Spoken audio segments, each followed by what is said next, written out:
Why does your scanner show the P2122 engine code? What does it mean? P2122 is a diagnostic trouble code for throttle or pedal position sensor or switched D circuit low. It indicates a problem with the throttle or accelerator pedal position sensor circuit, specifically a low voltage condition. Under this circumstance, stop driving and repair your vehicle immediately. So, what causes this imbalance? Here are the most common culprits. This error can be caused by these possible faults in your vehicle. Faulty throttle position sensor. Wiring issues.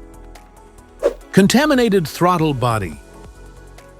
Faulty engine control module. Faulty accelerator pedal position sensor. Each DTC code corresponds to a specific issue in your vehicle. This error occurs in OBD2 equipped vehicles, especially those manufactured since 1996. It is commonly found in Ford, Toyota, Hyundai, Honda, Jeep, Mercedes, and Opel. If you want to fix this error code, let us know in the comments section. We will definitely make the video on your demand. If you like this video, don't forget to subscribe to our channel. Thanks for watching.